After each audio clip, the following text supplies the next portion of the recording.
जाओगे, ये सकल सूरत तो इधर रह जाती है।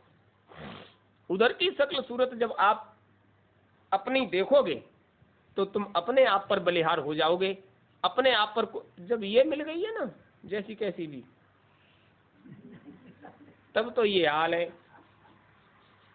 उधर का क्या हाल होगा? कभी किसी देवी देवता का फोटो चित्र देखा है? फोटो चित्र तो कल्पना है, ये कुछ भी नहीं है। उससे कई करोड़ों गुना ज्यादा लावण्यता आपके अंदर उधर आती है जब आप जाते हो। वक्रतुंड महाकाय, कोटि सूर्य समप्रभा, ये गणेश जी का है मामला। गणेश जी को कभी देखा है आपने? कितना सुंदर चेहरा है।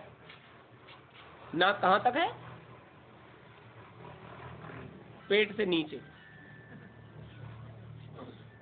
इसी के कारण तो आज चंद्रमा स्थापित है। उसने सकल सूरत का वर्णन कर दिया। लेकिन उनके अंदर क्या था?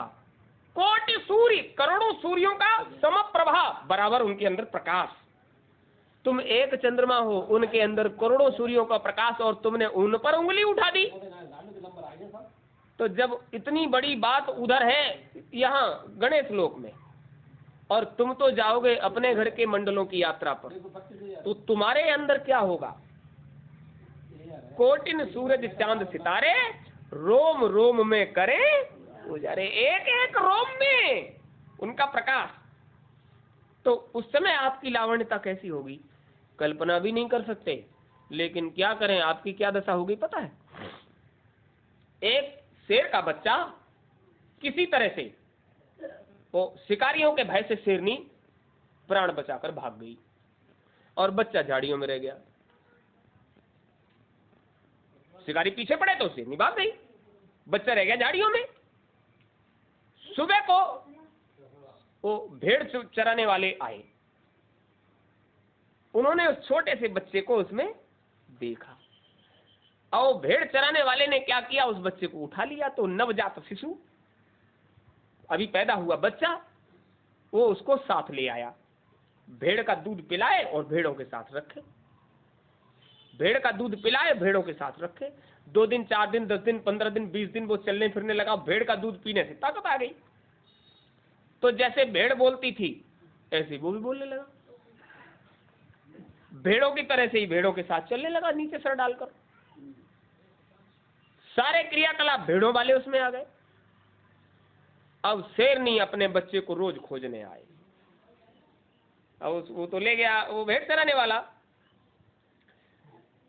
साल 6 महीने हो गए। जब वर्ष भर से ज्यादा हो गया तो 1 वर्ष में तो बच्चा काफी बड़ा हो गया, और दूध पीता था भेड़ का। लेकिन सारे क्रियाकलाप भेड़ वाले। एक रोज उसकी नजर उस पर पड़ी, अरे ये तो हमारा बच्चा है, ये भेड़ों में। तो उसको दया आ गई कि इस भेड़ वाले ने हमारे बच्चे को पोस पाल कर बड़ा किया है, इसलिए हम इसका कोई नुकसान नहीं, लेकिन हमारा बच्चा है, अब हमें कैसे अपनाएगा? हमको तो पहचानता नहीं। कभी मुलाकात हो जाए, कभी मुलाकात हो जाए तो हम उसको बताएं। वो झाड़ियों में छुप कर बैठ गई। भेड़ें चरती चरती आई। बच्चा जैसे ही पास में आया तो उसने धीरे से उसको पुचकार कर बुलाया, तुम इधर आओ। तो उसने पूछा, तुम कौन हो? वो शेरनी ने कहा, हम जो भी हैं, तुम्हें मालूम है तुम कौन हो? तो बच्चे ने कहा, मैं भेड़ हूं। शेरनी ने कहा, तुम भेड़ नहीं हो, तुम शेर हो। वो बच्चा कहली, मैं भेड़ हूं, मैं इतना बड़ा भेड़ों में हुआ हूं, भेड़ों के साथ चरता हूं, मैं भेड़ हूं। अरे इनकी शकल सूरत देखो तुम अपनी। बोले, मेरी शकल सूरत इन्हीं के जैसी तो है। अपना आनंद किसी को बिना दर्पण के दिखाई नहीं देता, अपना चेहरा तो किसी को दिखाई नहीं देता। मैं भेड़ हूं। अरे भेड़ नहीं, शेर है तू। उसने लाख समझाया, लेकिन बच्चे ने स्वीकार नहीं किया। ओ, मैं तो भेड़ हूं। शेरनी ने कहा, मेरे साथ आओ। वो पास में था तालाब। तालाब में उसने अपनी और उस बच्चे दोनों की सूरत दिखाई। देखो, इसमें तुम्हारी सूरत मेरी सूरत से मिलती है। हाँ। उसने किस्सा सुनाया, मैंने तुम्हें जन्म दिया, शिकारी पीछे पड़ा हुआ था, मैं अपने प्राण बचाकर भाग गई, लौट कर आई, तब तक तुम हमें वहां नहीं। ये भेड़ चराने वाला ले गया और इसने तुम्हें भेड़ों के साथ रखा, इसलिए तुम्हारे जहन में, तुम्हारे मन में, तुम्हारे अंतर में यही भर गया है कि तुम शेर नहीं हो, भेड़ हो। तुम वास्तव में शेर हो, भेड़ नहीं हो, तुम शेर हो। इसलिए अपनी अंतर आवाज को पहचानो और उसको सुनो और सुनाओ, तो अनुभव करोगे कि तुम भेड़ नहीं शेर हो। उसने दहाड़ लगाई और कहा ऐसे बोलो। तो उस बच्चे ने भी दहाड़ लगाई और उसकी आवाज खुली और उसने फिर दहाड़ लगाई, ऐसे बोलो। उसने कई बार बच्चे को दहाड़ना सिखाया। बोले तब तक तुम मैं कर रहे थे, आज तुम्हारा असली आवाज मिली। अब तक तुम मैं कर रहे थे, जब तुम्हें असली आवाज मिली तब तुम्हें पता चला कि हमारी दहाड़ अच्छों से बर्दाश्त होने वाली। बोले अब उन्हीं भेड़ों में जाओ और एक बार दहाड़ लगाकर देखो तुम्हारी इस दहाड़ का क्या होता है। मैं करते हुए जाना और उन भेड़ों में जाकर अपनी दहाड़ लगाना, फिर अपनी आवाज का प्रभाव देखना। अच्छा, वो शेरनी को छोड़कर भेड़ों के अंदर गया, मैं करते हुए बीच गोल में जाकर खड़ा हुआ और उसने तन कर जैसे ही दहाड़ लगाई, सारी भेड़ें और भेड़ चराने वाले भाग गए। वो अकेला खड़ा रह गया। तो उससे ये पूछा गया ऐसी क्या बात हुई कि ये सब भाग गए।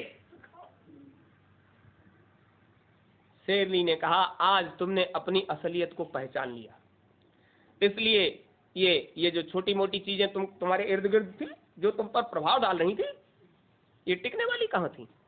ये काम की, ये क्रोध की, ये लोभ की, ये मोह की, ये अहंकार की जो परतें चढ़ गई थी, ये तुम्हारे इर्द गिर्द, ये सब परतें जब तुम्हें वो आवाज पकड़ में आएगी तो ये परतें तुम पर कोई प्रभाव नहीं डालेंगी। आज तुमसे कहते हैं तो तुम मैं करते हो। क्यों करते हो? क्योंकि तुम भेड़ों की संगत में रह रहे हो, इन संसारियों की संगत में रह रहे हो। हर बात में मैं ऐसा कर सकता हूं और तुम कुछ भी नहीं कर सकते। और जब असली आवाज मिले तो मैं कुछ नहीं कर सकता। हुजूर जो कुछ कर पाए, जो कुछ करवाए, मेरे अंदर कोई सामर्थ्य नहीं है, वही करा सकते हैं। असली आवाज पकड़ में आए तो ये बात है।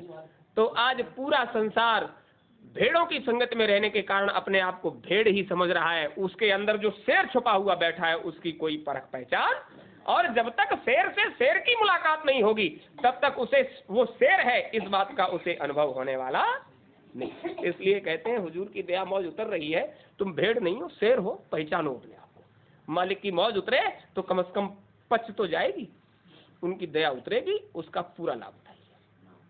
जय गुरुदेव।